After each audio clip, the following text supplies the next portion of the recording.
And we're back with NFT Live Festival.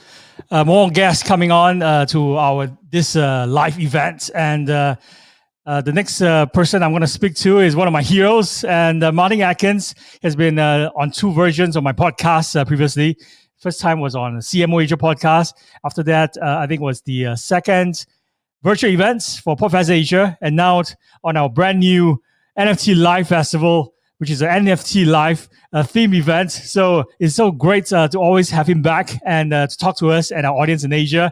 And without further ado, let me bring on to our virtual podcasting studio, Martin Atkins. How are you, my friend? I'm great. How are you doing? I'm a little bit over the moon because Liverpool just beat Man United 4-2. So I was recording the game. You were recording the game. Oops. Yeah. Sorry about that. Sorry to be a spoiler. No.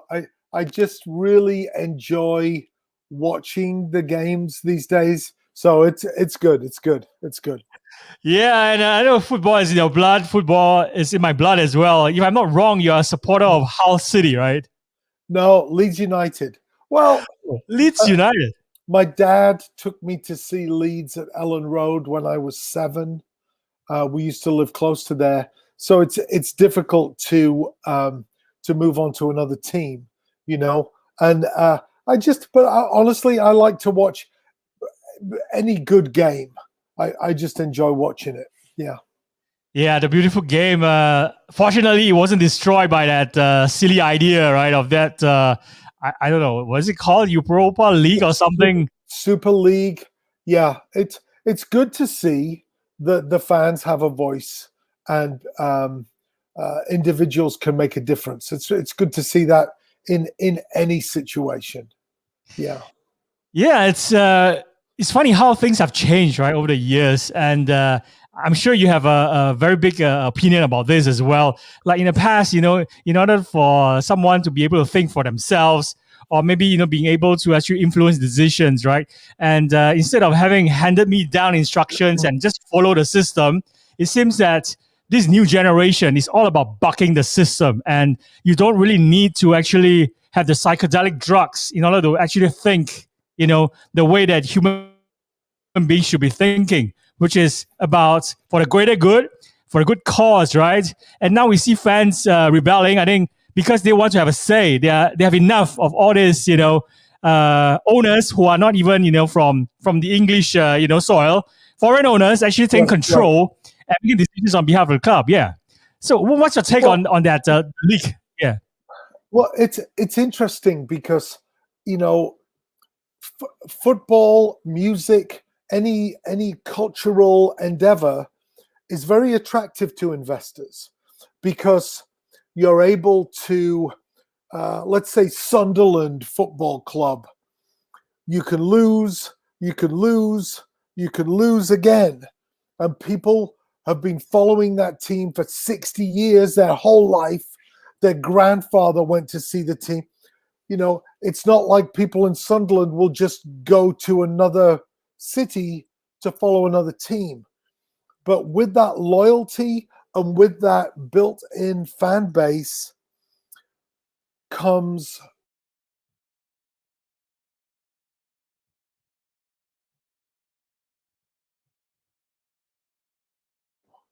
I thought I disappeared for a second there.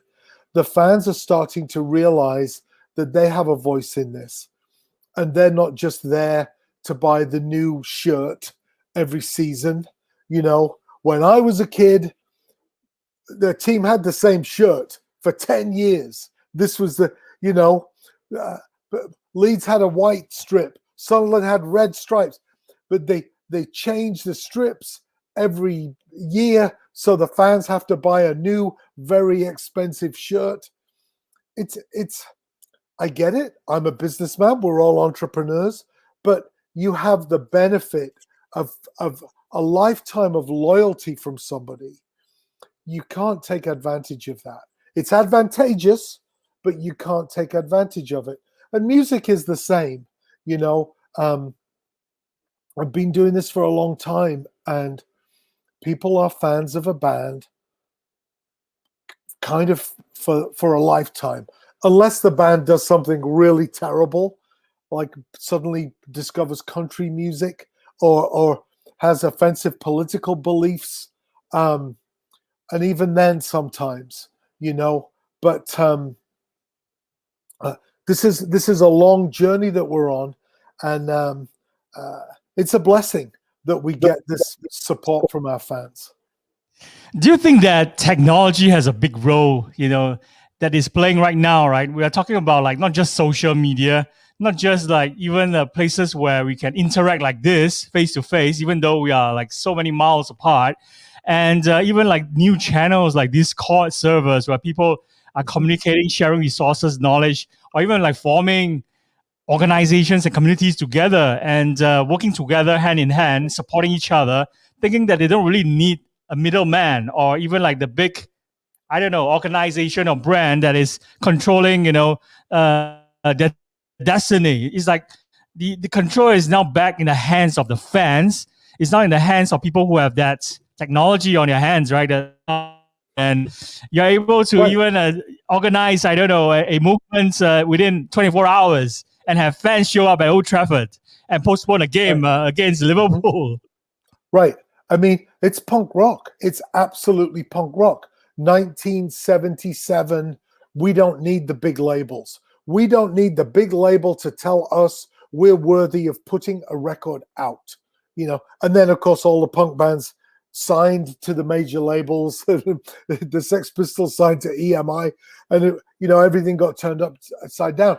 But we're now, I think, the realization of all of that we can do what we want, questioning what is success for ourselves individually. And I happen to love two things: the technology, but also handcrafting. I'm getting into when I type a letter to somebody now.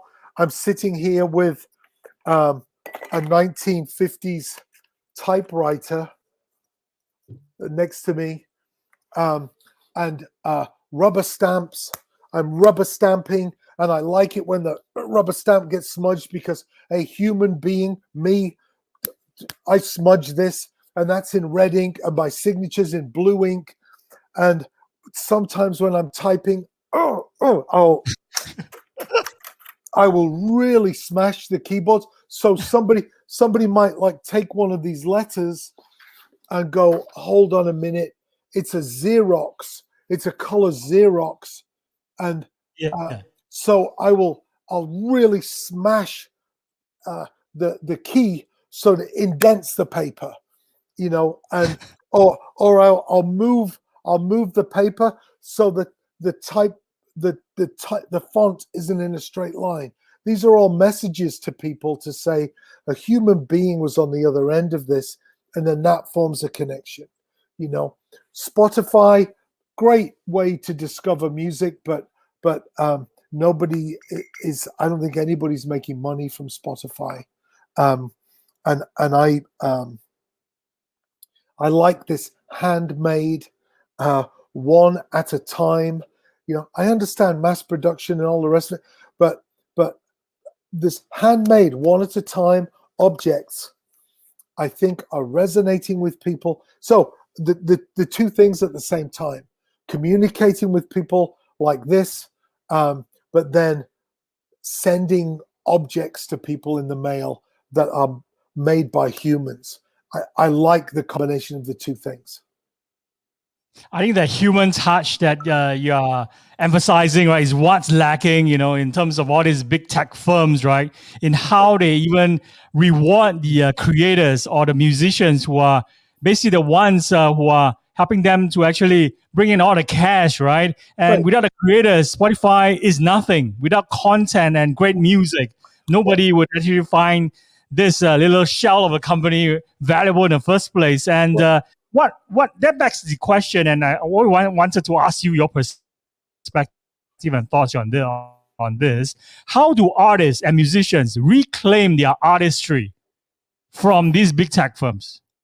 Well, I think I'm doing this now. There are releases I don't put on Spotify. if you want the 2019 Pigface double album signed by everybody, hand screened, signed and numbered in different colors, the only way to get that is from me. So if I'm not giving it to Spotify because I don't care, because they don't care, you know, to them, the creators are inconvenient, you know, and so I don't need to sell 10,000 albums to make me feel good. I need to sell 300 to make $30,000. You know, I can make the next one. I can have a good time doing these limited edition things in my own way, that every single piece of this release resonates with who I am. It isn't just my music being mass produced by somebody else. Everything about this reinforces what I'm doing. And this is one way to seize back control, right? And the musicians are in the same tribe as the artists. And also even podcasters like me in the podcasting world, we are always not thinking about to become the next big Joe Rogan, you know, with millions of fans and having, you know, that luxury of brokering an $80 million deal with Spotify. That's not how it works in real life. How it works is that one connection at a time, and having your 1,000 fans, that's good enough to make a decent, or if not even better living. And without having a middleman, you know, in between to take a big cut, and you're left with just breadcrumbs. I think technology has also, you know, created good things. We also have to maybe, you know, give kudos when it's due. And it's quite, something that, you know, has been ongoing for a while now, but has really come to the fore. You know, all you need is one big, maybe massive mega fan, or in the NFT artist art world, right? They call them the whale. Someone, you know, just came along and bought a piece of JPEG of a digital visual artist and willing to spend $69 million for it. And that comes from just one fan. You don't need millions of fans to have that. So I love technology. In fact, I just had my students at Millikan University. We did a lathe cut, clear vinyl 7-inch single. And so they're individually lathe cut. This is technology from the 1940s. And then the students, the artist, laid out 20 7-inch single sleeves and did one big painting, acrylic painting on all of it. It looks fantastic. And then pulled them apart. And so now we have these 20 objects. And to me, we ran out of time this semester, but what I see happening with NFTs is, so NFTs are like F the physical world. It's all digital, right? But what I see happening with NFTs now is when you buy this digital object, click here and you get the physical object with it. So it's just like if you buy my live album, it comes with a download card. Here's the digital, or you could just say, screw all of that. It's mega data. It's non-fungible technology in this thing. And then you click a box and you get the physical 1940s see-through vinyl in the mail. Everything is the same. Everything is a cycle. You know, what comes around goes around. When you see this all the time in media, it's fantastic. It's beautiful, isn't it? This NFT technology, it's helping us to reconnect to our roots, reconnect to what is truly valuable, which is that physical thing, which what you have just mentioned, all these limited edition vinyl copies that are to die for. And I'm just, retelling this little example, like that ticket stub for a Madison Square Garden concert of Led Zeppelin playing there in 1974. That's fetching like 5-6 figures on eBay. Just a ticket stub, because people want to hold on to it or even frame it.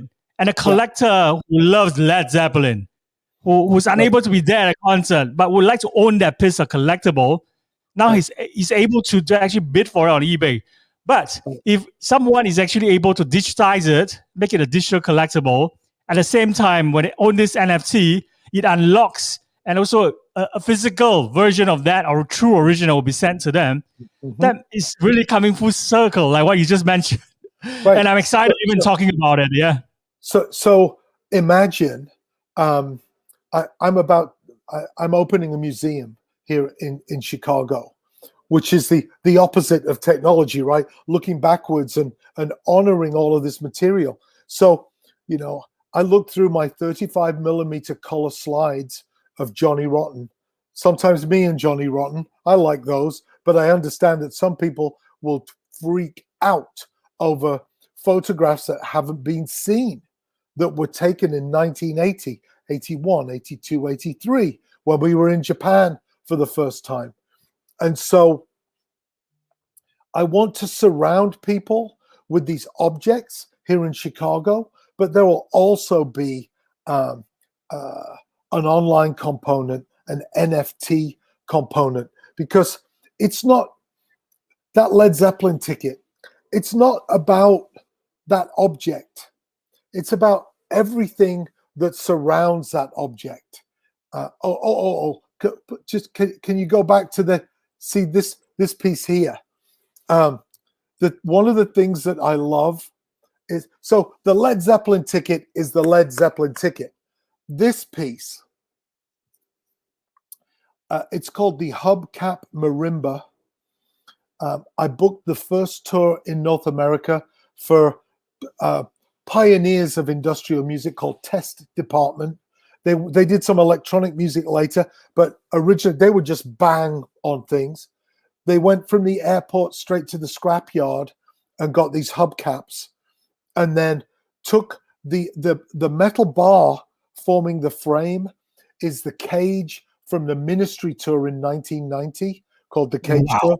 So this piece, to speak in museum terms, is the connection between Test Department and Ministry, and actually the little bell in the middle, hanging in the middle. I was looking at that, and I think that was used by F.M. Einheit from a German industrial band called Einstürzende Neubauten. So this piece is in my office at the moment. It's going to be in the museum for people to sit and have a cup of coffee underneath it and just sit and look at and feel the vibrations of everything that's connected inside this piece. It's a really nice piece of art, but the history behind it, those connections are amazing.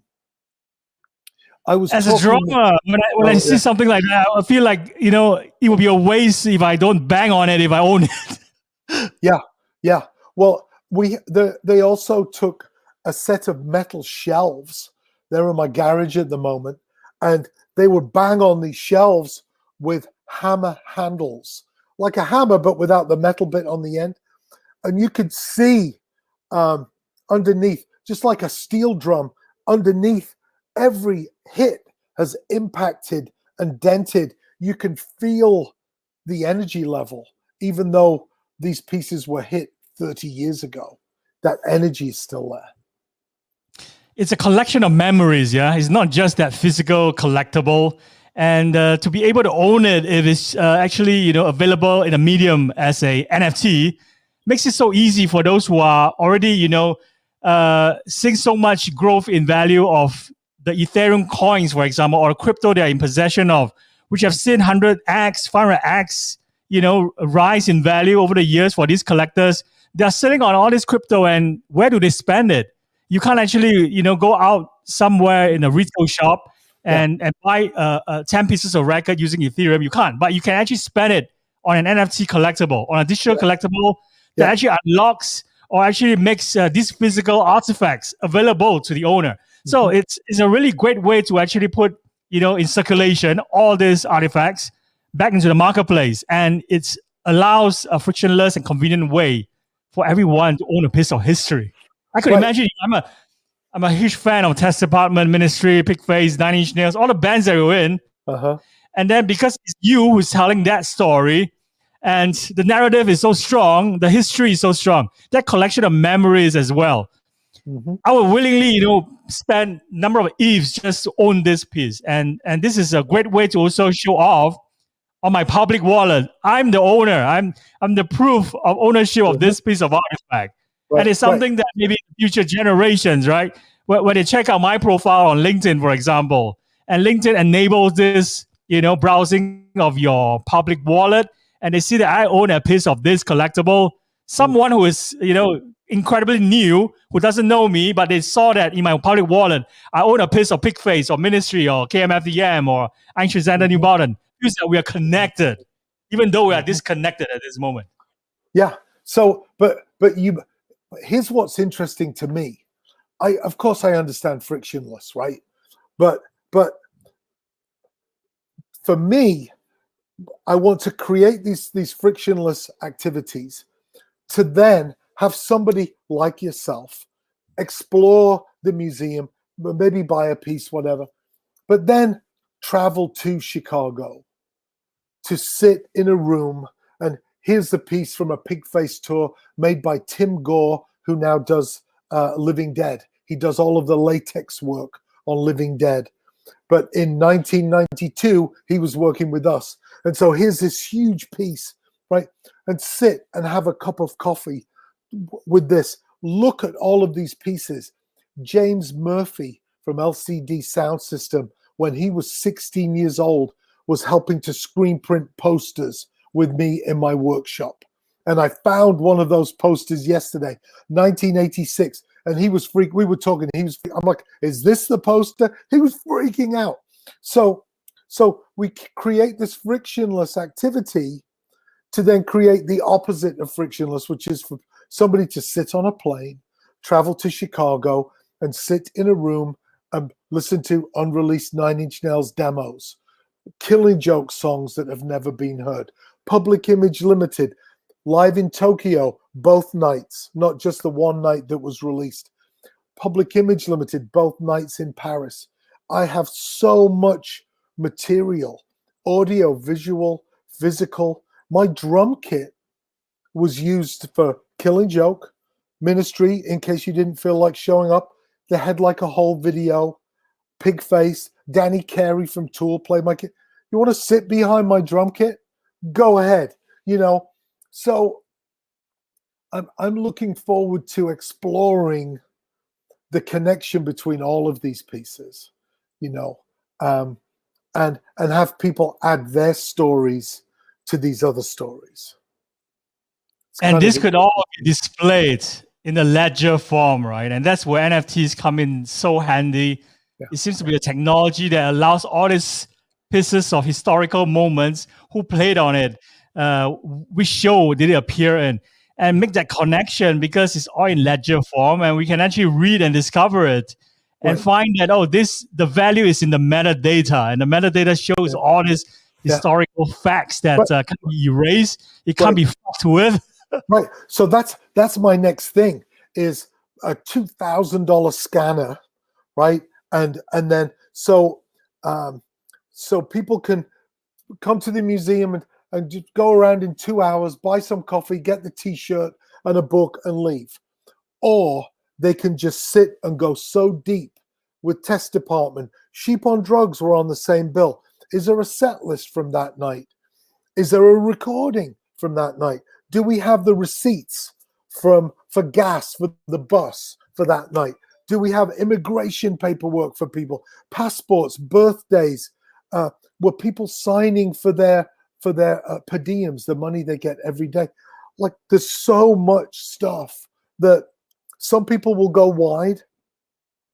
Some people will stay there for 3 days or online and go deep, deep, deep. Maybe back to the day they met their partner, back to the night they conceived a child. I've had that happen, and find the recording, hear themselves screaming on the recording of that night.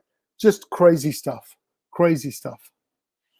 It harks back to the days of the Grateful Dead, right? When I was just watching a documentary on Amazon Prime. I think it's called Long Strange Trip. And really? I'm going to watch that.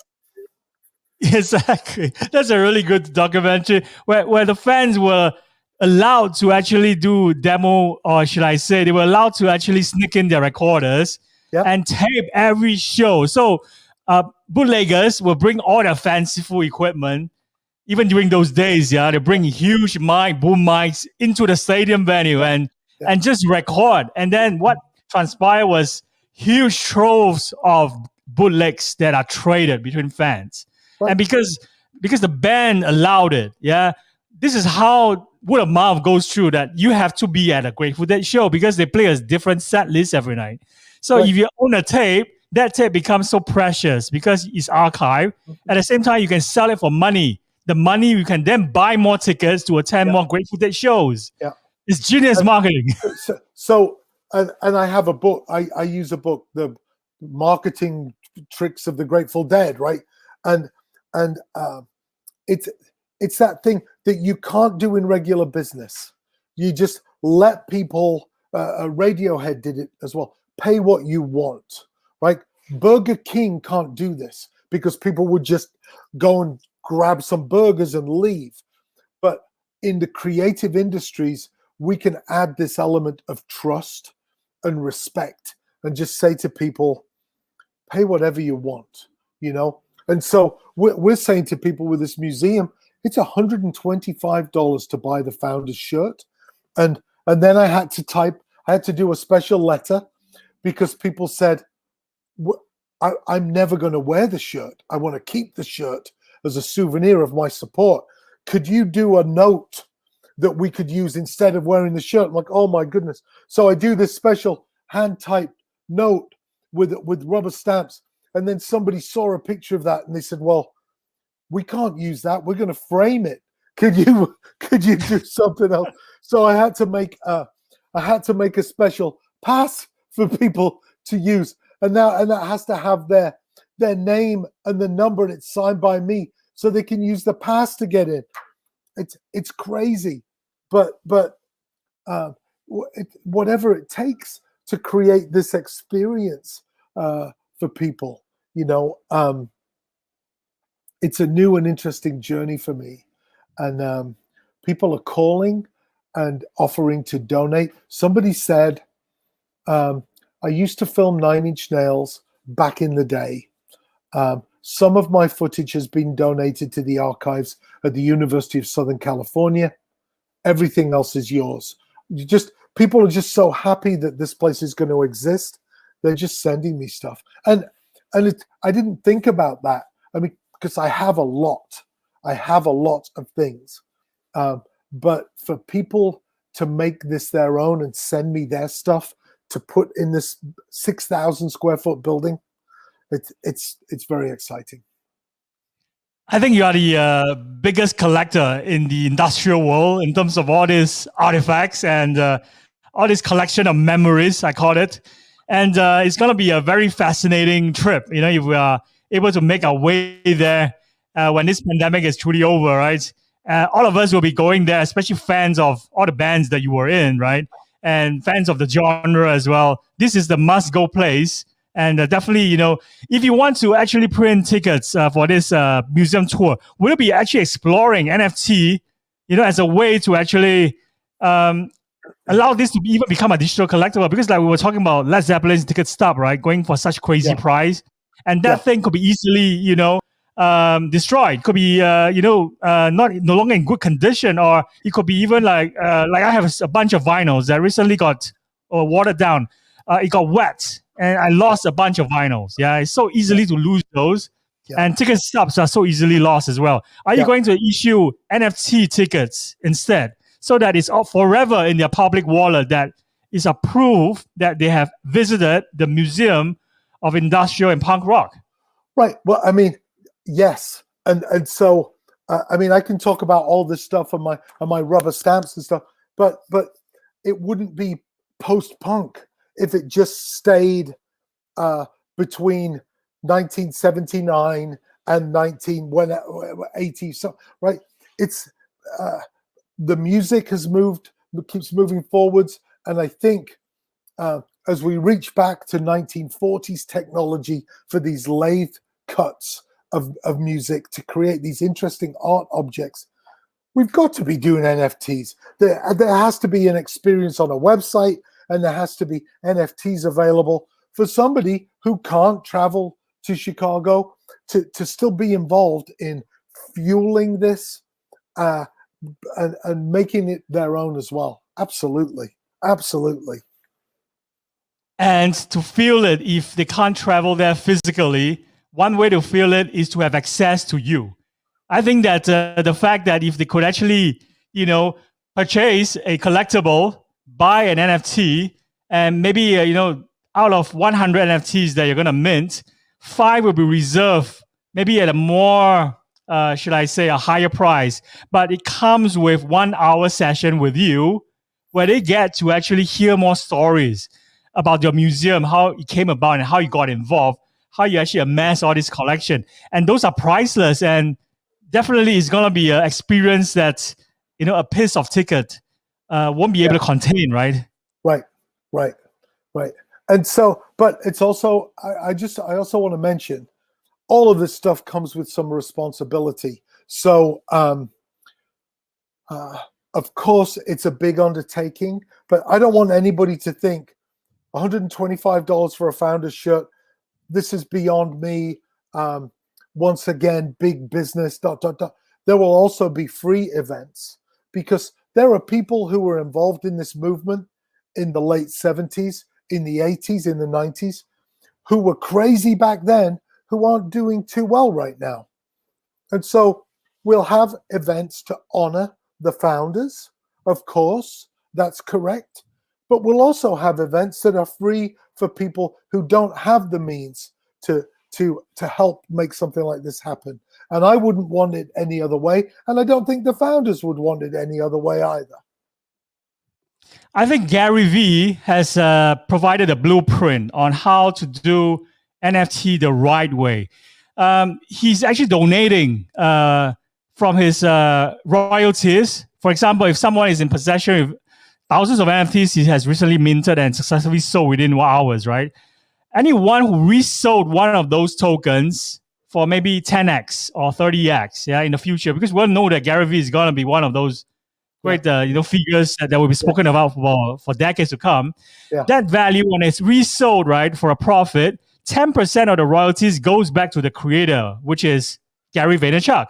Yeah. And he has actually, because of the algorithmic, the programmability, ability of smart contracts in NFTs, it allows him to apportion a percentage of that to the charitable causes that he supports. For example, for all these decentralized autonomous organizations who are working, on creating more innovation to actually create more sustainable energy resources or recyclable energy, innovations. And he's actually apportioning this for charitable causes. So something like this, if you're selling NFT tickets for your museum, right? Some of the royalties, you could actually apportion to those people who collaborate with you, who are part of this, artifact that's on display in a museum. At the same time, whenever the ticket is either being resold for profit, for example, in the secondary market, the royalties always goes back to the wallet of the contributors. And it's a very good way to, should I say, avoid very messy legal entanglements, especially when collaboration always have this sort of sticky issues, right? Yeah. Disintermediation. That's the word. Disintermediation. And it works in business. It works. It doesn't work for every artist, but I love it. I want to talk to my fans. I mean, occasionally I'm talking to some crazy drunk fan in Scotland, screaming at me, but they're just showing love, and maybe the time zones, we just mistimed our energy. But this is a great time to connect with people. This is what it's all about. I love Gary Vee. I absolutely love that guy. And he's done it in a way where it's very thoughtful. It doesn't look like he's cashing in. He's more about, helping other people around him grow together with him. So there's this shared capitalism idea behind it as well, which I'm not sure whether it's about the same ethos that expressed in the punk or industrial community. But of course, someone like Kurt Cobain, right, who's all about, anti-establishment or bucking the system. I think he will be very happy if he's still alive today, because he will be the first to buy all this NFT art that are released by all the NFT artists, because he's a collector as well. And he would love to see the profits not go through some middleman or go to some big brand or label, but goes directly to the creator, which is the artist like you. Yeah. And I think that someone like Banksy I'm interested to see what he does, because all of Banksy's work has been stolen and taken by galleries and appropriated and resold. And because he's outside of the system a little bit, maybe there's a way for him to start. I'm sure he's fine in terms of money, but starting to redistribute. It will be interesting to see how he experiments in this. Yeah, that's something that we're all waiting to see. Perhaps Banksy will provide the next blueprint as well for us all to learn from. Yeah. Absolutely. One more question before we let you go, because I've been also, texting Justin K. Broderick from Godflesh. So asking him about his perspective about NFTs as well, because I love to hear perspectives from all great musicians like you and him. Yeah. And he says that, he has toyed with the idea of doing art pieces on OpenSea, on Foundation, and so many other marketplaces, right? He's actually, been dabbling in cryptocurrency for years, because he used that to actually get THC goods in the UK. So he's definitely involved in cryptocurrency in some way or another. It's just that, his involvement, let's say, for example, is going to list some projects on OpenSea or Foundation, for example, and his involvement with NFTs, right, would probably invite a lot of negativity, which is a little disconcerting. It's do you think that, something like that would also be a concern for you and your fans as well? Well, do you mean in with the idea that maybe somehow we're speculating in global currency? There's that aspect of it, but I mean, I think that there are collectibles aspect of it. Like the digital collectibles is to enable people who are in possession with cryptocurrency, right, to actually get their hands on these digital collectibles and have that proof that they own this piece, which is one of its kind. So will there be similar sort of negativity from your fan base? Well, I don't know, and I don't think I would care if there was. I mean, if I set up a merch booth at my Chicago show, right, there'll be some cool wristbands, and there'll be some stickers, and there'll be T-shirts, and then there'll be like $100 T-shirt that maybe has my blood all over it from the night before, or something that will auction for a charitable cause, and there'll be maybe there's some leather jacket, right? There are different things. There are different items that speak to different people. And of course, the person who wants the sticker will just look at that leather jacket. That's bullshit, and maybe the person who buys the leather jacket would expect the stickers and some buttons for free. It's just, you need to recognize that you have a broad range of fans, and you also need the ability to provide something at the level they're at, right? So if somebody, you called him a whale, if a whale comes to my show, I better have something more than T-shirts and a sticker, right? I need the $500 thing, and it's great for me to get the money from the $500 thing, but I'm providing the whale with the opportunity to spend the amount of money that they feel is appropriate to make them feel good about supporting the thing. So it's a two-way street, even if it isn't, and it's never about the money. It's about giving people the thing that makes them happy to connect to you. Now, if you do that correctly, you'll get money. But it's about the connection more than it is, because it's like some people like to go to one market, some people like to do Amazon online. People like to do different. Some people like to wander around the grocery store. Some people like to hit 3 buttons and order the same thing. You need to go to where people are and let them interact with you in the way that they're excited about interacting. It's like a $500 drum, drum head or of the bass drum of Danny Carey's autograph version, right? Which you can buy at a Tool concert that costs $500, compared to a T-shirt that costs $50. It's catering for the fans. These are for the fans, and the money is just a byproduct of that. Yeah. This reconnects me back to the first time when you came on my podcast, I think 2 years ago. You mentioned about the importance of a T-shirt, right? Like, I'm wearing a T-shirt of this Canadian industrial band called Odonis. He was on this festival earlier on before you, and we were talking about Martin Atkins, his experience of meeting you finally for the first time at South by Southwest in 2019. Okay. And we were talking about T-shirts. And then I recall when you were just saying this just now, that a T-shirt is actually the gateway, the bridge to a connection between the fan and the band. That's how we actually remember that we are part of something special. We are part of that tribe. We are part of a community that love the same sort of music that we love, which is industrial music. Yeah.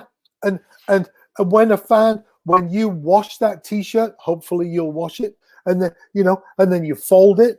These are interactions with the band. You're remembering the show. You're thinking about the band. This is how you create these connections. It's kind of simple if you just stop thinking that one good song is all you need, Before we let you go, Martin, it's always very, very fun, and I always learn tons when I have a conversation with you on my podcast. Shall we maybe do a very short rapid fire segment? Okay. So the rules are very simple. You give very short and pithy response, one sentence or two maximum. So let's go. What are your proudest live moments?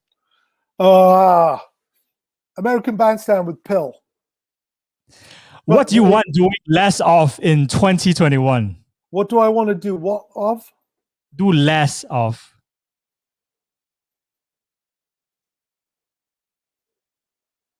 Less Zooms, more hugging.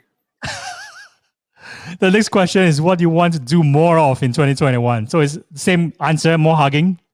More hugging, but also more reading, which is kind of hugging me. There's 20 books I want to read. I'm like, my days are so crazy at the moment. At the end of the day, I need to read at the beginning of the day. I pick up a book and I just fall asleep in the book, And I'm fascinated by the number of books in the background on your bookshelf. How I wish I could actually dip my hands into the shelf and take a peek of what you're reading right now. Your advice for artists out there? Let go of the pursuit of perfectionism. Release something today. Release something tomorrow. Make your own T-shirts. F them up. Nobody cares. People want to support you. No one's going to complain. People want to support you. Just do it. You're supposed to do it within 2 sentences, but because it's so good, I'll let it go. Okay. Any future ambitions or side projects? I'm opening a museum. It's the craziest thing I've done. It makes the most sense out of anything I've done. How can people reach you? Follow me on Twitter at Martin, Marteeen. I am Flowers Fight for Sunshine on Instagram. I don't even know what I am on Facebook. Fantastic. I'll just maybe put one of your URLs on screen. So I think that's is that one of your store or e-commerce or website where we can actually find out more about your Museum of Industrial Music, right? Yeah, and you could go to martinatkins.com. There's free downloads of my books up there too. Fantastic. Any last words, message for our listeners who are replaying this on a podcast replay on their AirPods or smart speakers later on? Be nice to people. Be nicer than you think you should be to people that you think you shouldn't be nice to. Martin, you're an inspiration. You are singularly responsible for everything that I'm doing right now. So I really want to thank you. I'm super grateful. I really hope to finally do an in-person live taping or podcast with you in person. So hopefully we will do it when I actually get to fly there and attend and actually visit your museum. Yeah. Sounds good to me. Thank you so much. Really grateful. Thank you. Thanks. Bye-bye. Thank you. Cheers, Bye. Martin. Bye. Martin Atkins, my hero, and one of my favorite drummers in the industrial scene. And he's still kicking ass. I think I was supposed to go to his show in 20, I think just before the pandemic hit, but I was just like weeks, late. I finally landed in New York only like 3 weeks later after he played a show there. But I hope there will be another chance to make up for that miss and finally see him perform live in the flesh. So that's a dream of mine. That's my bucket list item. And we have more guests coming up. We have more NFT artists coming to share their NFT art with our audience. And I'm going to take a short break. I'll be right back.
Ladies and gentlemen, we're back with more NFT Live Festival presented by PodFest Asia.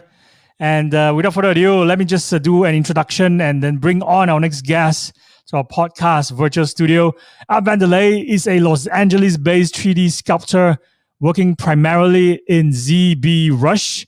He makes sculptural pieces meant to be experienced in the round, both physically in person and digitally, as well as 2D composites laid out like paintings and 2D animations, utilizing a multitude of sculptural elements. So some of his work is overly political, some of it is abstract, some is gestural, and some cartoonish, but throughout, it all runs a thread of super saturated psychedelia and a visual language that you will not recognize from any other artist. Art Valet, welcome to the studio. Hopefully you could see me. I How are you, my friend? I'm very good. Fantastic. I can see you too, although you're a little bit slim. Can you maybe turn your phone horizontal? Yeah. We can have you, in widescreen. How's that? That works. You caught me in the Perfect. Car. Okay. Nice. I think the car has the best soundproofing. So I think you're in the best spot. So thank you for actually, taking the trouble to go to your car and to make a voice come through even better. Appreciate that. I really appreciate your having me and giving me the opportunity to talk. Thank you. Let's start with your story. We would love to hear how you got started and how the journey has been so far for you. Sure. Sorry, 1 second. My journey in NFTs or my journey in art? Both. Okay. Well, I would say that I've been making art in earnest for about 12 years. I drew a lot as a kid, and then when I reached adulthood, I stopped. So when I came to the conclusion that I wasn't going to make a living with it, and I spent a number of years without a creative outlet. About 12 years ago, I started. One day I started drawing and painting, and then I discovered ZBrush very shortly after that. And so I have been ZBrushing for about 10 years, I guess. ZBrush it's digital sculpture, so I start with a sphere and I pull out the forms, I push and I pull and I refine them, and then I add in slowly surface detail and I paint them, and then I pose them in different ways. They can be 3D printed, they can be animated. There's a lot you can do. It's a very flexible format. So I've been in the NFT space for about 2 months, I guess, and I got off to a pretty fast start, and then I took a step back to try and go about it in a more intentional manner, because I want to be here for the long haul. So I'm trying to make sure that I can be in this space for as long as I can. About your start in the NFT space, right? In the beginning, you had some success, and after that, you actually took a backseat for a while. Tell us, how did that happen, and why was it necessary? Well, I started selling on Foundation, and I sold some pieces very quickly, and I'm not really sure how. I think just from people browsing on Foundation, and so in that way, I sold 4 pieces very quickly and at steadily increasing prices. And I thought it was going to be very easy, and I was rolling them out every few days, and then my next few pieces didn't sell, and I wasn't sure what to do. I didn't have much of a social media following. I've never really spent a lot of time on social media or marketing myself. I've spent a lot of time this last 12 years just grinding away in a dark room for 3 or 4 hours a night making my art, but I didn't. I came to the conclusion years ago that I wasn't going to make a living doing this. I just do it because I have to do it, because it's just what I do. And whether or not anybody ever looks at my art or not, I'm gonna be doing it. And then I found this space where all of a sudden it really looks like I can make a career out of this, and doing exactly what I like to do. It's I've had gallery shows in the traditional world, and not really sold a lot because I'm a digital artist. And then I've always been kind of on the outside looking in the digital world as well, because I don't want to work in a production pipeline. I haven't been interested in making movies or games. I want to make fine art, and I don't want to execute other people's ideas. I want to do what I want to do whenever I want to do it. And now the paradigm has shifted, and the market is wide open for people like me, and it's a whole new age. So I decided that I was going to take a step back after about a month of minting and selling, and I joined Clubhouse, which has been just very eye opening for me. It's a daily education, and I've met a lot of great people, and there's such a feeling in the NFT world that everybody is lifting each other up, and there's this feeling like there's enough out there for all of us, and everybody's trying to help each other get to the finish line, and I just love it. I love the community. I want to be a part of it. And when I first got onto Twitter, and I was trying to figure all of this out, people kept telling me, you have to build a community, you have to build a community, and I didn't really know what that meant until I got onto Clubhouse, and now it's very clear, right? And so this I'm going to be dropping a piece tomorrow, and it's going to be the first one that I've dropped in a month since I came onto Clubhouse, and then my plan is to drop maybe every 2 weeks going forward, and I think I'm ready to do that now. I disappeared for a while, but I'm back. Okay. Okay, please continue. You were talking about your pending drop, right? Which is going to happen tomorrow. Please continue. Yep. Yeah, so I'm going to drop tomorrow on Foundation. You were playing the piece before I jumped into the room. It's called Protect and Serve. It's a sculptural piece meant to be seen in the round. So I've done a turnaround video with a bunch of different views, set it to music, and the message is not subtle. It's an anti-police piece. It's part one in a 3-part series about the events of summer 2020 and police brutality that happens, in response to people's demand for police to stop murdering people of color in the U.S., which is an epidemic and always has been. So, I was 2020 was such a terrible year, and the murder of George Floyd was really just the absolute worst part of it for me. Being at home and seeing this, and then seeing, people coming out, this massive call for change, and in response, with the eyes of the world on U.S. police, what they did is they just ramped up their brutality 100%. And so what we had here, and what we saw in other places in the world as well, were largely peaceful, lawful groups of protesters that were just being brutalized in response to the simple claim that Black Lives Matter. And so I'm not a fan. I don't claim to have the answers. I'm just a guy who sculpts monsters. But I would like to see police reform, not the abolition of police, but I think we need comprehensive reform. And I live in Los Angeles, where law enforcement's annual operating budget is $5.35 billion. That's billion with a B. And I don't understand that.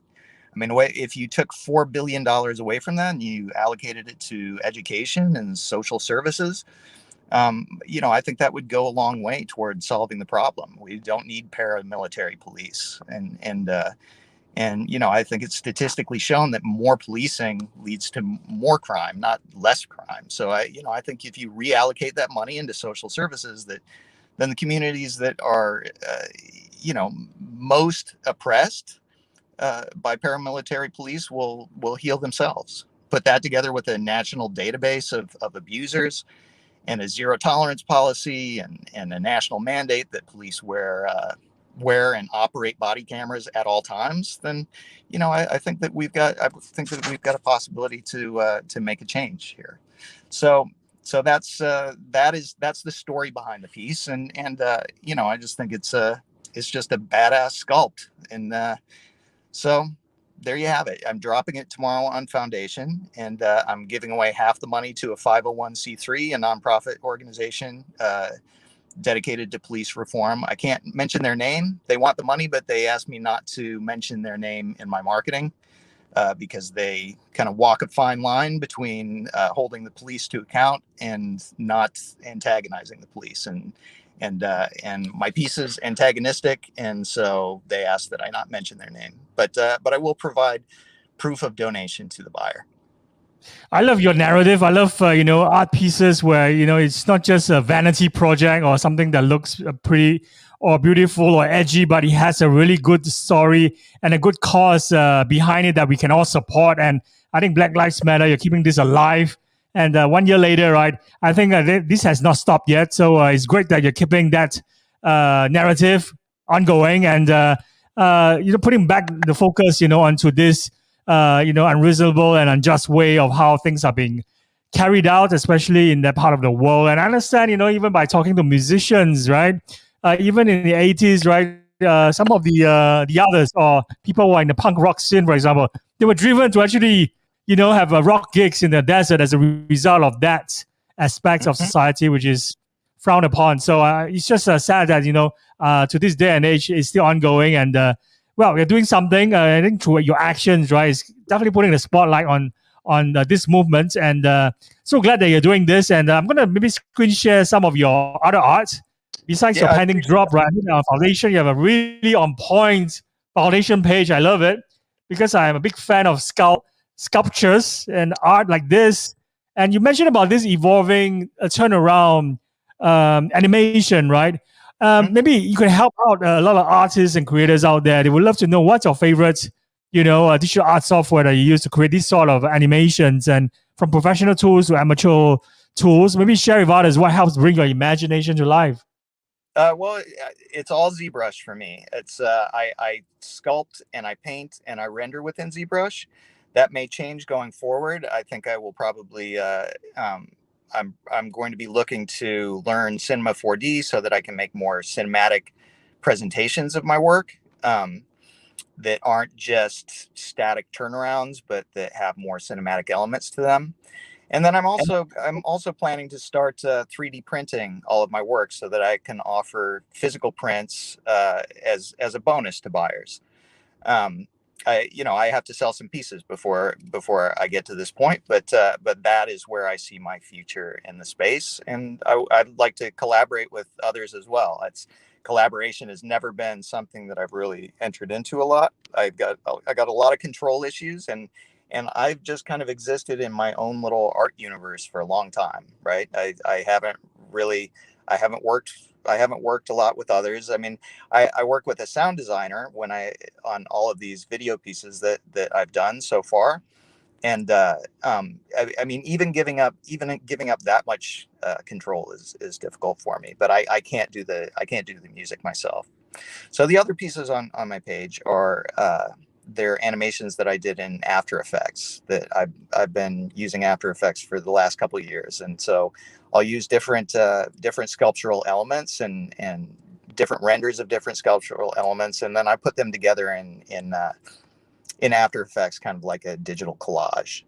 But I see in the future going more in the direction of using Cinema 4D or a 3D animation software, because I think that a lot of my work is kind of going to waste without it.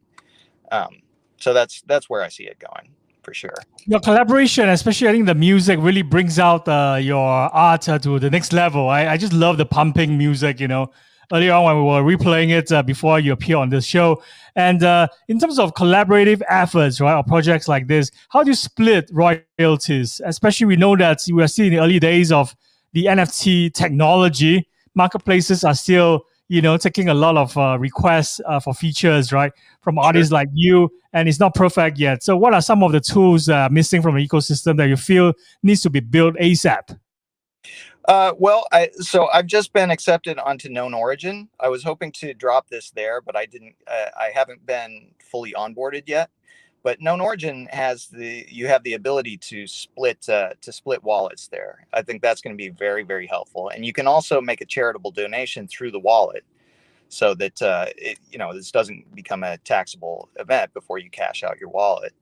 I think that all the platforms should adopt that. There are some other things like I really like to tell a narrative story when I put my work up on a platform, and I don't like being limited to 500 characters to tell that story.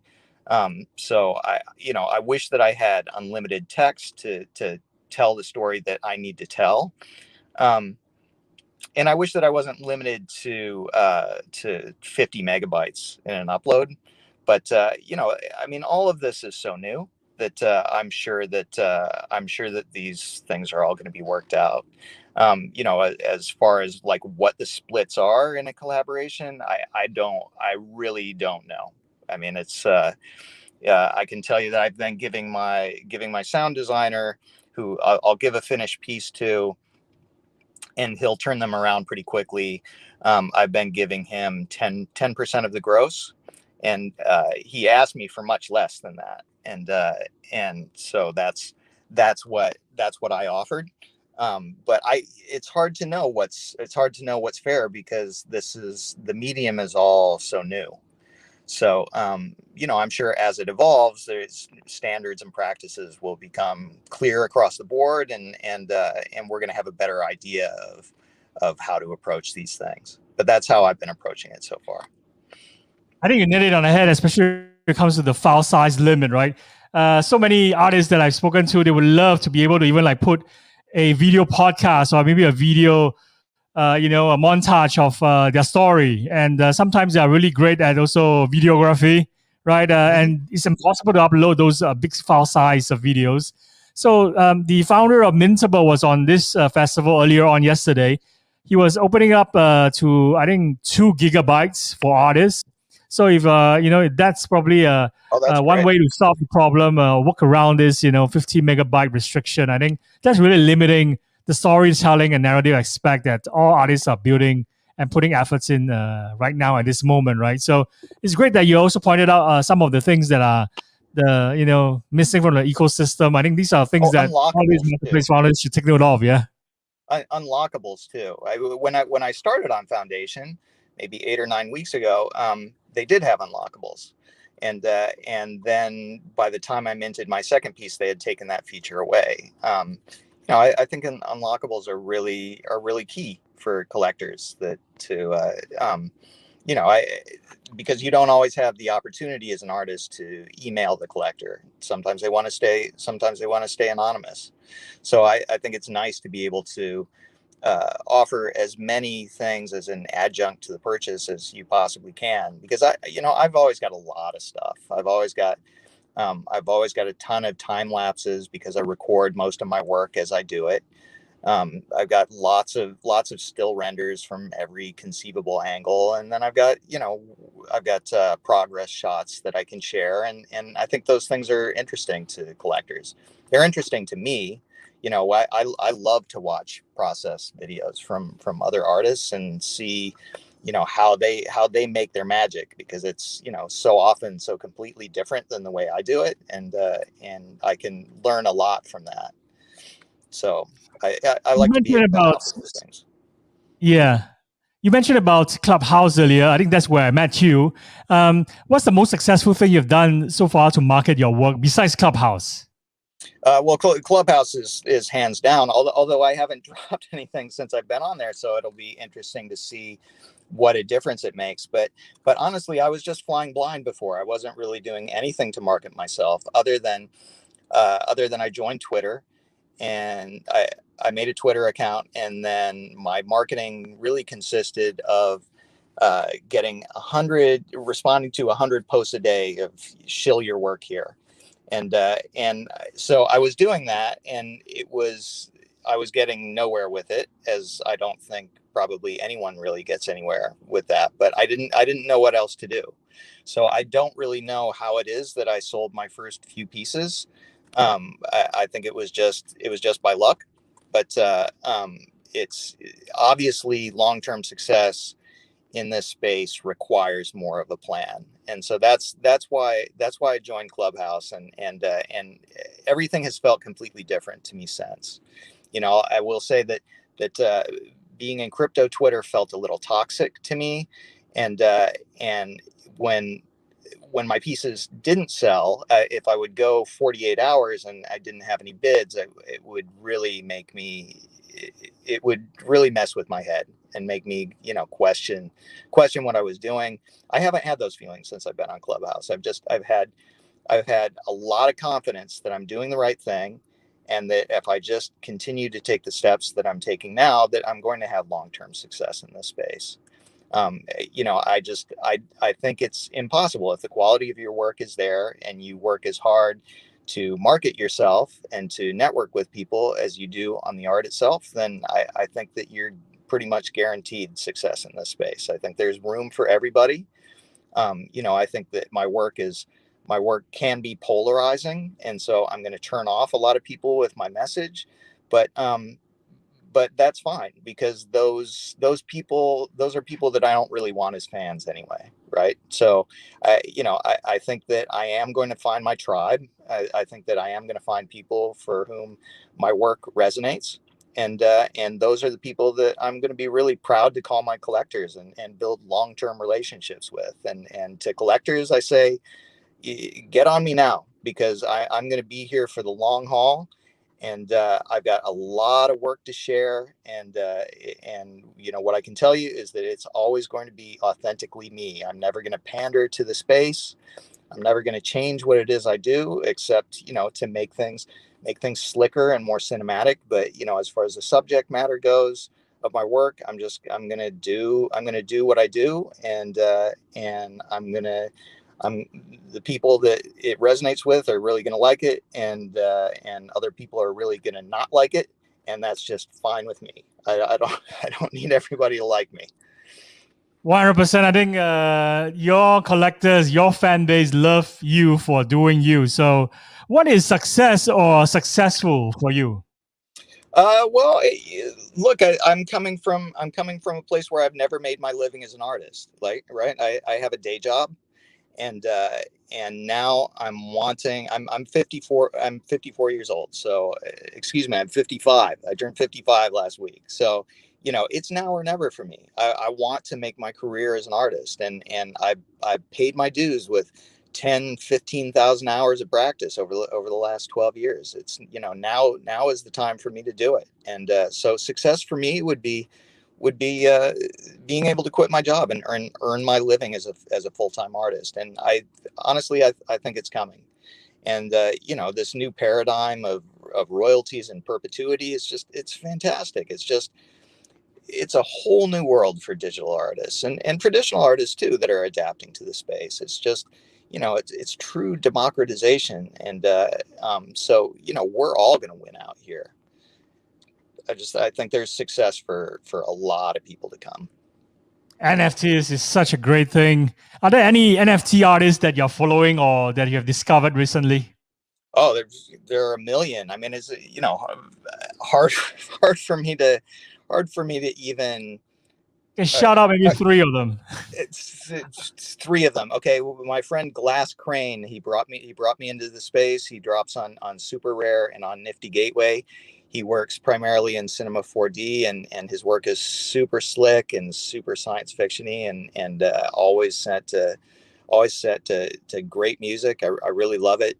A guy named Ness Graphics, who I met on Clubhouse, who works primarily in Cinema 4D, drops a lot on Nifty Gateway, and he makes a lot of these really, really slick cinematic, like urban scenes that I'm assuming that he kit bashes, and they just look fantastic. And then I don't know. I mean, there's just so many others. There's so much talent in this space that it's really hard for me to sit in the car and just pick one off the top of my head. But I'm excited about all of it, and every single day I come across somebody that really just blows me away, just really takes me aback, and people like Food Mask, who I met on Clubhouse.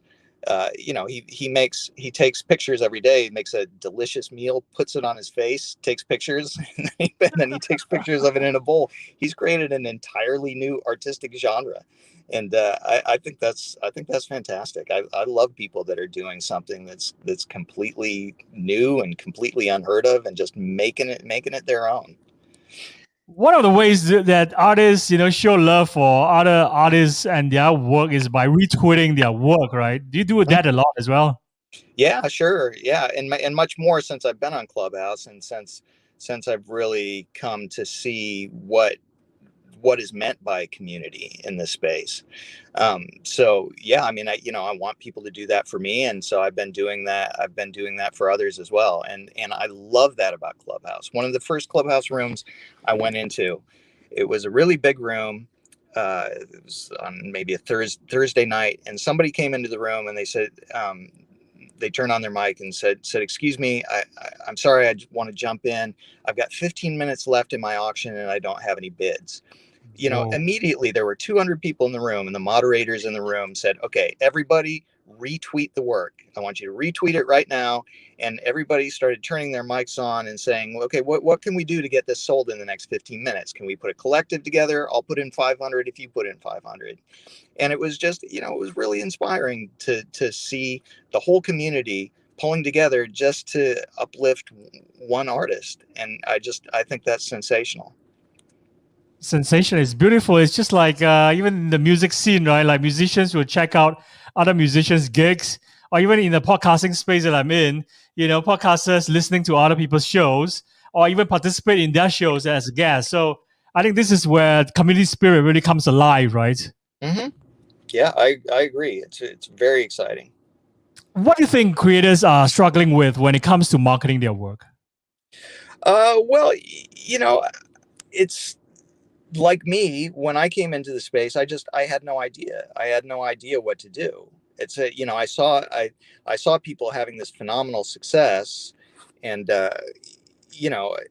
like very shortly after I even learned that, 90 days ago, I didn't even know what an NFT was, honestly. I mean, my friend Glass Crane told me a year ago that I should get into the space and I should apply to Super Rare. And I just couldn't wrap my head around the concept. It seemed ridiculous to me. And so it went in one ear and out the other. And then I had the same conversation with him 90 days ago. And I didn't even remember the first conversation. And I was like, what's an NFT? And when he explained it to me, that just doesn't make sense.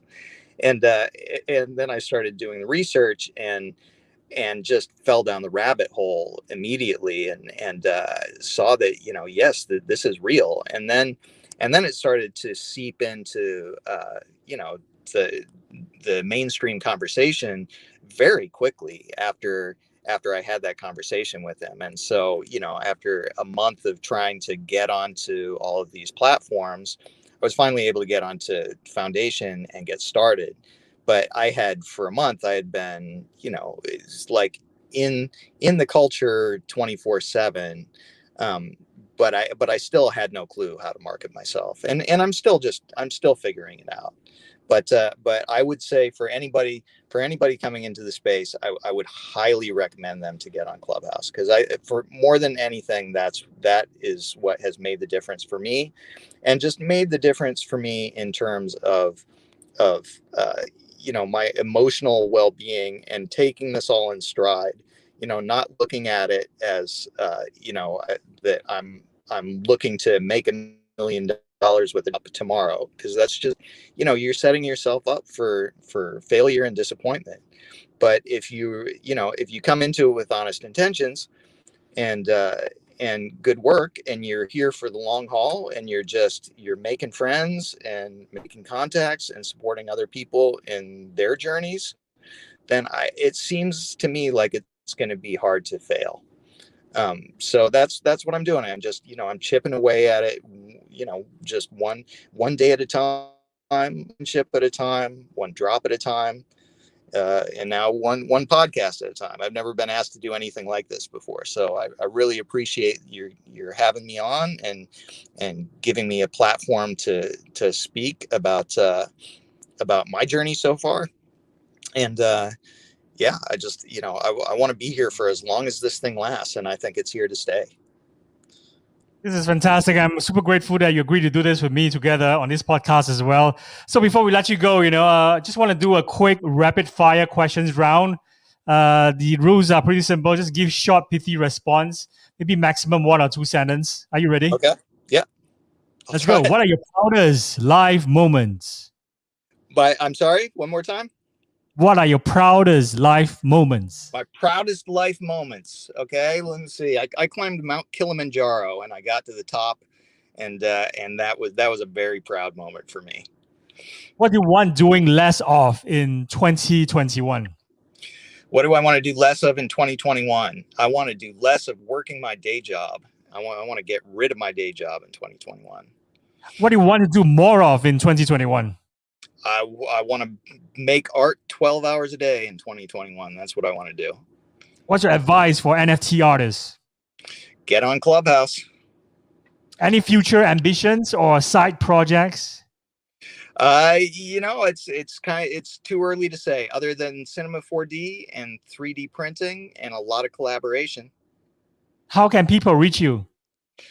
People can reach me through my Twitter account. I'm at ArtVandalay1. They can reach me on Instagram. I'm ArtVandalay5000. They can check out my work on Foundation. I'm also ArtVandalay5000. And in addition to the piece I'm dropping tomorrow, I have two other animations that are available there right now. And so I would love it if people would go there and check it out. So check out the URL below and send me all the links so we'll insert it in the show notes for this podcast episode. And then More people will check out your work. And I thank you really so much for coming on and inspiring us with a story. I think you have a really compelling and inspirational story. And I would love to have you come back on again in the future and maybe update us on your new drops in the future. So in the meantime, stay safe and take care of yourself over there. Yeah. Okay. Thank you, Wayne, very much. Thank you so much. Bye. Cheers. And with that, I'm going to take a 4-hour break. I'll be back lunchtime, 12 noon, with a Singaporean artist. And she's a traditional artist and haven't minted her art as an NFT yet. But we'll definitely be exploring, some of the possibilities with her together. So stay tuned for that. I also have, I think, another 12 guests coming on day 3. By the way, we are extending this festival because we're getting overwhelming DMs from artists who want us to spotlight them using this podcast as a medium. So for many artists, it's their first time on a podcast, and we are at their service. So if you are interested to come on to the show, DM us, and I'll be glad to support and back your projects 100%. So I'll be back later on day 3 of NFT Live Festival. Goodbye.